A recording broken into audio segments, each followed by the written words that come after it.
Hello बच्चों, आइए इस प्रश्न को देखते हैं। जीन्स तथा प्रोटीन्स के विकास का प्रमुख कारण है विकल्प ए पॉइंट म्यूटेशन, विकल्प बी क्रोमोसोमल विचलन, विकल्प सी लैंगिक प्रजनन या विकल्प डी जीन डुप्लीकेशन तथा अपसारी या डाइवर्जेंस। इस प्रश्न की जो मुख्य अवधारणा वह है पॉइंट म्यूटेशन या बिंदु उत्परिवर्तन भी इसे कहा जाता है। यहाँ पर हम देखेंगे कि पॉइंट म्यूटेशन क्या होता है और इसके क्या प्रभाव होते हैं। तो ऐसा उत्परिवर्तन या ऐसा परिवर्तन जिसमें डीएनए के एकल न्यूक्लियोटाइड क्षार में परिवर्तन होता है। एकल न्यूक्लियोटाइड क्षार में परिवर्तन या उत्परिवर्तन होता है तो इसे ही पॉइंट म्यूटेशन कहा जाता है।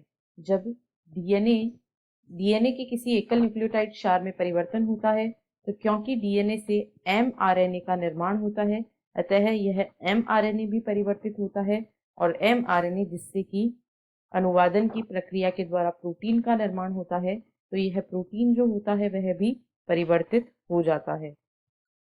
क्योंकि ये जो प्रोटीन होते हैं ये पॉलीपेप्टाइड श्रृंखलाओं से निर्मित होते हैं और एमआरएनए से अनुवादन की प्रक्रिया के द्वारा इनका निर्माण होता है। अब यदि यह जो परिवर्तन हुए हैं ये लाभकारी परिवर्तन है और ये ऐसे उत्परिवर्तन दूसरे जीवों की तुलना में जीव को अधिक लाभ प्रदान करते हैं, अधिक जीवित रहने की क्षमता प्रदान करते हैं, तो इन्हें एक पीढ़ी से दूसरी पीढ़ी में, तो ऐसे जीन को एक पीढ़ी से दूसरी